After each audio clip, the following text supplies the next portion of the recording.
आकाश को छलना बंद करो, एक माह। टेट पास सहायक अध्यापक लगभग 52 दिनों से राजभवन के समक्ष धरने पर है। एक खबर हमने आपको दिखाया पंचायत सचिवालय स्वयंसेवक संघ, जिनको कि शतक पूरा होने को है, 98 दिन हो चुके हैं। और दूसरी तरफ आप देखिए राजभवन के समक्ष जितने भी ये सहायक अध्यापक हैं, लगभग 14,000 की संख्या, इनका एक बड़ा आरोप है कि तुष्टीकरण की राजनीति सरकार द्वारा की जा रही है। एक वर्ग को खुश किया जा रहा है, वही दूसरे वर्ग को जो है सौतेला व्यवहार किया जा रहा है। तमाम पोस्टर में आप देखेंगे कि जितने भी विधायक हैं, मंत्री हैं, सभी के आवास पर जा जाकर यह थक चुके हैं, लेकिन कोई निष्कर्ष नहीं निकल पा रहा है। क्या कुछ इनकी मांगे हैं? लगभग 52 दिनों से यह धरने पर है। कई दूर दराज के क्षेत्र से आते हैं धरने पर, लेकिन कोई निष्कर्ष जो है निकल नहीं पा रहा है। जिलावार तरीके से ये धरना दे रहे हैं। आज भी इस वक्त तस्वीरें देख रहे हैं आप कि उनको उम्मीद है आने वाले दिनों में दुर्गा पूजा है, दिवाली है, छठ है, कि इनके परिवार के लिए एक खुशियाँ सरकार देगी। लेकिन किसी भी प्रकार की जो है इनकी ओर से जो है सरकार की तरफ से वार्ता नहीं करने को लेकर सभी जो है एक बड़ी नाराज़गी है सभी सहायक अध्यापकों में। क्या कुछ कहना है सभी सहायक अध्यापकों का कि अब तक कितने अधिकारियों से वार्ता हुई, क्या कुछ मांगों को लेकर इन्होंने किनके आवास पर गए, कार्यालय का घेराव भी किया। कल वित्त मंत्री रामेश्वर उरांव के आवास का घेराव किया था। फिर आने वाले दिनों में कांग्रेस कार्यालय का घेराव करने की बात कही जा रही है, जेएमएम कार्यालय का घेराव करने की बात की जा रही है। लेकिन क्या यह घेराव तक ही कार्यक्रम सीमित हो जाती है? कोई निष्कर्ष नहीं निकल पा रहा है। क्या कुछ कहना है इन तमाम जो सहायक अध्यापक हैं, जो कई सारी महिलाएं भी हैं, उनका भी कहीं कुछ कहना है। अपने घर परिवार बच्चों को छोड़कर यहाँ पर धरने पर यह आई हुई है। क्या कुछ कहना है अध्यापकों का, या कुछ देखिए हम लोग जो 14,042 जो टेट पास, हाँ मैं नौशाद अहमद लातेहार जिला, ये हम लोग जो टेट पास हैं 14,042 है ना, हम लोग सब एक साथ हैं। अल्पसंख्यक जो विद्यालय को बगैर परीक्षा के किया गया है ना, और हम लोग अल्पसंख्यक हैं, लेकिन हम लोग जो है परीक्षा पास करके हम लोग आए हैं। सरकार वादा की थी कि हाँ कि टेट पास पारा शिक्षकों को 3 महीने के अंदर जो है हम वेतनमान देंगे, लेकिन ये 3.5-4 साल बीत गया, लेकिन अभी तक कुछ भी नहीं की सरकार। तो इसलिए हम उसके खिलाफ हैं।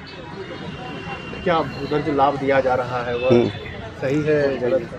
नहीं, वो गलत है ना, वो गलत है बगैर परीक्षा का। और जो अल्पसंख्यक विद्यालय में जो दिया जा रहा है ना, और वो नीति गलत है। हम लोग जो टेट पास किए, इतना संघर्ष करके 20 सालों से हम लोग जो है देहात मैंने क्षेत्र में जो है ग्रामीण क्षेत्र में हम लोग शिक्षा का अलग जो है जगा रहे हैं, और इतना हम लोग जो है मेहनत किए, लेकिन फिर भी सरकार कोई सुध लेने अभी तक नहीं आई है। हम लोग का इतना दिन हो गया यहाँ, और हम लोग का पूरा उम्मीद है कि सरकार हम लोग के साथ न्याय करे। और हम लोग का जो अभी दुर्गा पूजा आने वाला है, दिवाली आने वाला है, इसमें ढेर सारी हम लोग को खुशियाँ के साथ हम लोग को सरकार हम लोग का न्याय करे। और यही हम लोग चाहते हैं कि हम लोग को समान कार्य के लिए समान वेतनमान ही मिले। देखिए, हमारा रणनीति तो बहुत आगे तक है, क्योंकि जब तक हमें हमारा मंजिल नहीं मिल जाता हम रणभूमि छोड़ेंगे नहीं। क्योंकि देखिए, यदि ये सरकार एक नीति पर चलती तो हम कुछ विचार करते इस पर, लेकिन सरकार की दोहरी नीति देखने के बाद हम लोग को बर्दाश्त नहीं होता है। हम लोग एक सिस्टम से देखिए, हम लोग डायरेक्ट फाइट तो हम लोग नहीं कर पाएंगे, लेकिन हमारे पास ऐसे तमाम दस्तावेज हैं जिन पर हम लोग जो है हमला बोल सकते हैं। सरकार जिनके लिए रहनुमा बनी हुई है अभी तक, जिनके लिए तरह तरह का फैसला ले रही है, जिनको गिफ्ट पर गिफ्ट दिया जा रहा है, उनके खिलाफ अब हम लोग न्यायालय की शरण में जाएंगे। और जो है तुष्टीकरण नीति के तहत उनको लाभ दिया गया है, उसको हम लोग जो है निरस्त करवाएंगे। 2001 ना जाके नहीं पारा टीचर में नहीं उम्मीद थी कि कभी ना कभी सरकार इनके सरकारी है छोटे छोटे होन को इदी कर स्कूल सेंसन ते नहीं पढ़ाओ के को टेट पास के दई ने उम्मीद थी ची इसिंग के सरकार सरकारी वेतन एमाइया। और इसिंग जाके ना आई दो 23 साल हो बजाना एनरो सरकार अले सुनवाई के काय आयुम लादा, लेकिन उम्मीद तना ले ची आले के सरकार वेतन ना एमाले हर मजा कमी है। खूंटी जिला और तोरपा प्रखंड के हैं। हमारा आंदोलन यहाँ पर 52वां दिन चल रहा है आज, और हम लोग खूंटी जिला से आए हुए हैं। जब तक हमारी मांग सरकार नहीं पूरा करती है तब तक हम लोग आंदोलन करते रहेंगे। सारा आहर्ता हम लोग पूरा करते हैं। 2013 में भी टेट पास किए हैं, 16 में भी पास किए हैं। और बच्चों को देखिए, मेरा स्कूल के बारे में हम बताते हैं कि प्राइमरी था, प्राइमरी से मिडिल हुआ और मिडिल से हाई स्कूल हुआ, और वो भी हाई स्कूल हम लोग सिर्फ पारा टीचर के बल से चला रहे हैं। अभी 2019 में हाई स्कूल शिक्षक आए हैं, 2012 से 18 तक सिर्फ हम लोग पारा टीचर 6 पारा टीचर के बल से हम लोग हाई स्कूल चलाए हैं, और रिजल्ट था हमारा 90%, 95% तक गया है। तो फिर भी सरकार हम लोग पर इतना अनसुनी कर रही है कि हम लोग सारा आहर्ता पूरा करने के बावजूद भी हम लोग को समायोजन नहीं किया जा रहा है। तो हम यही निवेदन करते हैं सरकार से कि हमारा जो मांग है उनको पूरा करें, ताकि हम यहाँ से अपना स्कूल चले जाएं। और आज खूंटी जिला के साथियों का प्रदर्शन है, उसमें हम लातेहार जिला से सहयोग के लिए आए हैं, उसके सहयोग के लिए आए हैं। हमारी मांग है, एक मांग वेतनमान, और आपके चैनल के माध्यम से सरकार को संदेश देना चाहूँगा कि आज हम लोग भारतीय संविधान के दायरे में लोकतांत्रिक तरीका से आर्टिकल 19(1) आर्टिकल 19(2) के तहत शांतिपूर्वक सभा सम्मेलन और धरना प्रदर्शन कर रहे हैं। चरणबद्ध आंदोलन हम लोग कर रहे हैं वेतनमान को लेकर के। आज जो आप देख रहे हैं, क्या कितने दिनों से आप लोगों ने मिला? हम लोग कितने दिनों से हम लोग को वेतनमान ही नहीं मिला है, आज तक वेतनमान ही नहीं मिला है। सर, आपको बताना चाहूँगा कि हम लोग अपने जीवन का गोल्डन समय दिए हैं, और उसके बावजूद भी हम लोग टेट पास हैं, जो शिक्षक की अहर्ता रखते हैं, और राज्य का जो महाधिवक्ता है, जो हाईकोर्ट के समान होते हैं, हाईकोर्ट के जो न्यायाधीश होते हैं उसके समान होते हैं, उसकी राय, स्पष्ट राय है कि टेट पास को वेतनमान दिया जा सकता है। फिर भी ये सरकार हमें वेतनमान से वंचित कर रही है, जबकि एक सभा में बोला करते थे कि भाई आपको 3 महीना के अंदर वेतनमान देंगे जब हमारी सरकार आएगी। चूँकि रघुवर दास की सरकार जो थी वो बहुत आताताई और लाठीचार्ज की थी, उसमें हमारे कितने साथी शहीद हो गए थे। अंत में हम लोग इस सरकार को चयन किया, चूँकि माटी की सरकार थी। हम माटी की सरकार आज हमें ये दशा कर रही है, जबकि 4 साल इसका कार्यकाल चली गई। 40 के आंदोलन में उन्होंने कहा था कि भारतीयों करो या मरो, जबकि वह अहिंसक थे।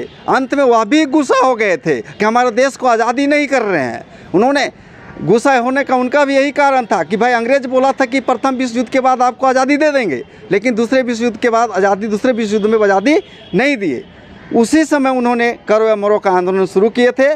उसी के तर्ज पर हम उसी गांधी बापू के देश के निवासी हैं। हम भी सरकार को चेतावनी देते हैं कि हमें भी अब करो या मरो की स्थिति आ गई है। हमें आज 52वां दिन हो गया है जो वेतनमान सरकार आज नहीं दे रही है। 52वां दिन हम लोग आमरण संसाधन कार्यालय में शामिल हैं, बोल भी नहीं पा रहे हैं, चूँकि हमारी गला बैठ गई है, आवाज़ दब गई, तबीयत भी ख़राब है। उसके बावजूद भी हम लोग यहाँ पे अपना आंदोलन कर रहे हैं, और सरकार से हम एक ही मांग करते हैं, वेतनमान हमें मिलना चाहिए। देखिए, एक बात तो कहना चाहेंगे कि सरकार कहीं ना कहीं छलने का प्रयास करने के साथ साथ दोहरी नीति पर चल रही है। क्योंकि सरकार, आप देखिएगा कि इधर अल्पसंख्यक विद्यालय में बहाली हुई है, बहुत ही दूसरे तरीके से बहाली हुई है। उसका सीधी बहाली हो गई, एक एसएमसी के माध्यम से बहाली हो गई, बिना आरक्षण रोस्टर की बहाली हो गई, टेट को शिथिल करके बहाली कर दी, तमाम चीज़ें हैं। जब सहायक आचार्य नियुक्ति नियमावली आई, सहायक आचार्य नियुक्ति नियमावली के आने के पश्चात भी सरकार ने बाकायदा अल्पसंख्यक विद्यालय में बहाल करते रही। हम लोगों ने जब देखा तो लगा कि सरकार तो ये तो गजब कर रही है। हम लोगों ने उसका विरोध किया, बाकायदा लिखित दिया। तब जाके सरकार एक चिट्ठी निकालती है और उसमें टंकन भूल लगा के कहती है कि ये टंकन भूल हो गई, उसको सहायक आचार्य पर बहाली किया जाएगा। आप जानते हैं कि कोई भी राज्य में 2 तरह की नियुक्ति नियमावली नहीं होती है, एक तरह की नियुक्ति नियमावली होती है। लेकिन सरकार ने 2 तरह की नियुक्ति नियमावली बनाई हुई है। एक हमारे लिए जिसमें सुपर टेट लिखना है आज की तिथि में, और दूसरी तरफ अल्पसंख्यक में कुछ नहीं करना है, उन्हें सीधे नियुक्ति कर रही है सरकार। अब देखिएगा कि एक विशेष समुदाय के प्रति सरकार बड़ी ही गंभीर दिखाई देती है। जैसे हर एक कैबिनेट में आप मामला देखेंगे तो अल्पसंख्यक के कुछ न कुछ आते हैं और सुधार किया जाता है, बेहतर किया जाता है। हम गौर करते हैं कि सरकार जो कर रही है वो दोहरी नीति हम लोग बार बार इसलिए कहते हैं क्योंकि जो हो रहा है उस पर जब 2400 कर दी, 2400-2800 सरकार की सहायक आचार्य पर तब्दील की, फिर बाकायदा एक चिट्ठी निकाल के उसको 4200-4600 कर दी। और कैसे की? राज्य के तमाम सभी जिले के बिशप को बुलाते हैं, एक दिन आते हैं हम लोग और माननीय मुख्यमंत्री जी से मिलते हैं और बाकायदा तत्काल उनके सचिव के माध्यम से एक चिट्ठी निकल जाती है और तुरंत उनको 4240 में तब्दील कर दिया जाता है। ये बड़ा दुर्भाग्य है झारखंड के लिए। सच्चाई अगर सच्ची बात कहे तो बड़ी दुर्भाग्यपूर्ण नीति है। हमारा संख्या भी बहुत ज़्यादा नहीं है, 62,000 की संख्या पारा शिक्षकों की है, उसमें 14,000 मात्र हम लोग टेट पास हैं। और टेट पास मतलब कि सरकारी शिक्षक बनने के पूर्ण अहर्ता, जिसमें एनसीटी के गाइडलाइन, एनईपी के गाइडलाइन एकदम फुलफिल करते हैं। एक बात आप सुने भी होंगे कि सरकार ने हम लोगों को वेतनमान देने के लिए बाकायदा महाधिवक्ता सराय भी ली। महाधिवक्ता सराय में बड़ी स्पष्ट है कि टेट पास जो पारा शिक्षक हैं उनको वेतनमान दिया जा सकता है, लेकिन टेट पास हम कर गए, महाधिवक्ता की राय आ गई, 20 वर्षों से कार्य कर रहे हैं, लेकिन हमारे लिए कोई संज्ञान नहीं है, कोई ठोस पहल नहीं है। और जो साहब से आपकी अल्पसंख्यक विद्यालय की बात कर रहे हैं, वहाँ पर तो खौफ आ रहा है उन लोगों की। एक विशेष समुदाय का जो सरकार कार्य कर रही है, ये बड़ी दुर्भाग्यपूर्ण है। और सीधा सरकार को कहना चाहते हैं आपके चैनल के माध्यम से कि ऐसी दोहरी नीति ना अपनाएं। हम लोग कोर्ट जाएंगे और इनको भी धराशायी करने का काम करेंगे। लाइव लगातार के वीडियो को लाइक करें, सब्सक्राइब करें और बेल आइकन को दबाना न भूलें।